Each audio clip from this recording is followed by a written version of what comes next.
Hadis Nabi Shallallahu Alaihi Wasallam dari Abu Hurairah. Ia berkata, aku pernah mendengar Rasulullah bersabda, tidak ada yang tersisa dari kenabian selain Al-Mubashir.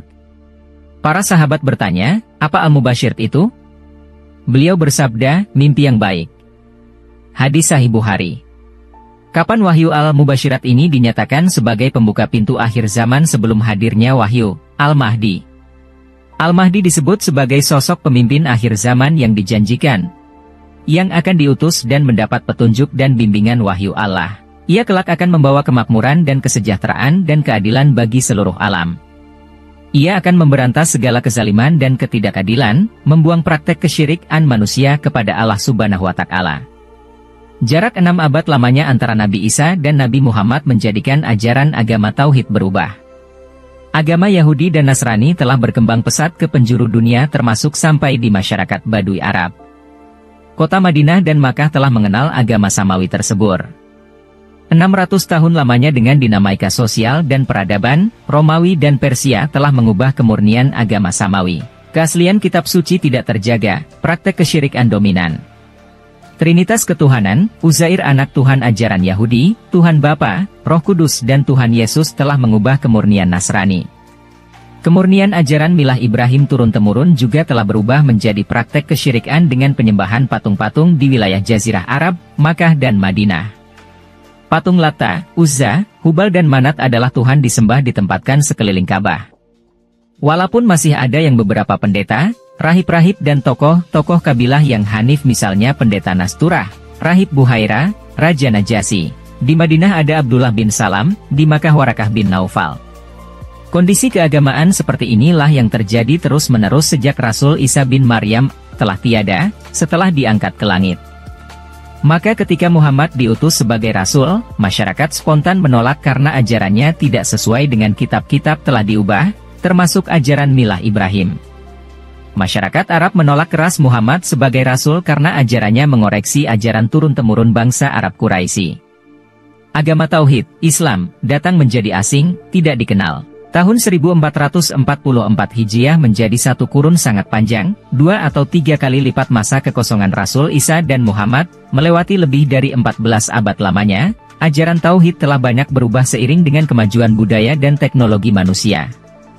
Periode ini bisa dikatakan masa keterputusan wahyu setelah 4 zaman Khalifah Rashidin 30 tahun setelah Nabi Shallallahu Alaihi Wasallam wafat. Pada periode ini guide dan petunjuk masih terasa hadir dalam kepemimpinannya, Khalifah Alamin Haj Nubuat. Tetapi setelah periode ini sistem kepemimpinan sudah berubah, tidak ada petunjuk lagi. Masa tersebut bisa disebut masa fatrah sebagai periode keterputusan nubuat, Mulkan Adom. Tidak ada petunjuk guide kecuali kitab-kitab yang telah ditinggalkan dan masih dapat dibaca dan dipelajari, maka akibatnya banyak pemikiran, pendapat berbeda dalam beragama sehingga muncul praktek syirik kembali, penyembahan patung-patung sebagai pendapat dari para pengikut ajaran agama sendiri dianggap sebagai ajaran dari langit. Agar sesuai keinginan masyarakat maka ayat-ayat Tuhan pun disesuaikan dengan pikiran dan keinginan manusia. Berbeda dengan yang dirasakan umat manusia saat ini masa ketika kekosongan petunjuk wahyu, manusia banyak kehilangan arah, manusia dengan kelompoknya saling mengklaim kebenaran sendiri sehingga jurang perbedaan semakin jauh. Pada masa sekarang justru ilmu agama mencapai puncaknya dengan banyaknya para ahli Al-Quran, ahli-ahli tafsir dan hadis tetapi tidak bisa membawa rahmat. Dunia didominasi kezaliman, umat Islam terpuruk dalam kejahiliahan modern, praktek syirik meluas, muncul banyak simbol-simbol syirik, dan patung-patung. Padahal Allah sangat keras melarang perbuatan syirik tersebut. Meskipun Allah menjamin Al-Quran dari tangan-tangan jahil manusia dan akan menjaganya sampai hari akhir. Firman Allah, sesungguhnya kami telah menurunkan Al-Quran dan kami akan menjaga Al-Quran. Memang Al-Quran dijaga keasliannya tetapi justru perbedaan penafsiran para ulama, ahli akademik telah mengubah makna yang sebenarnya dengan mengaburkan arti ayat-ayat Al-Quran itu sendiri. Ajaran agama Tauhid justru menjadi asing dalam masyarakat itu sendiri. Munculnya pemuda Al-Mubsyirat, sejak 2015. 4 tahun mengabarkan mimpinya pesan Allah Subhanahu wa Ta'ala dan Nabi Shallallahu Alaihi Wasallam untuk menjauhi syirik tidak ada yang merespon atau peduli padanya, dianggap hal biasa saja karena pesan tersebut juga bagian dari perintah agamanya. Masa sejak pemuda mubasyirat inilah menunjukkan bahwa wahyu telah kembali menjadi guide umat yang sedang merindukan petunjuk dari Allah Subhanahu wa Ta'ala di akhir zaman. Sebarkan berita mimpi-mimpi Qasim sebagai pesan dari Allah Subhanahu wa Ta'ala, agar kita tahu akan mendapat petunjuk dalam menghadapi musuh abadi manusia yaitu syaitan dalam bentuk yang nyata Dajjal di akhir masa ini.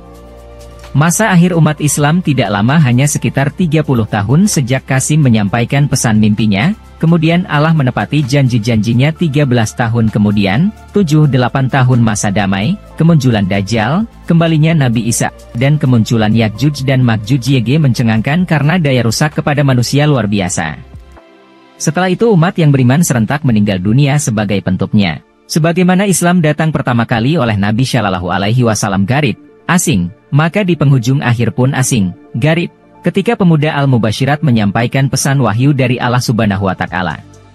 Maka tidak salah bila kami punya kesimpulan bahwa periode fatrah yang sangat lama sejak Khilafah Rashidah selesai berganti Bani Umayyah, sampai munculnya mimpi Muhammad Qasim pemuda Mubasyirat. Wallahu a'lam bishawab.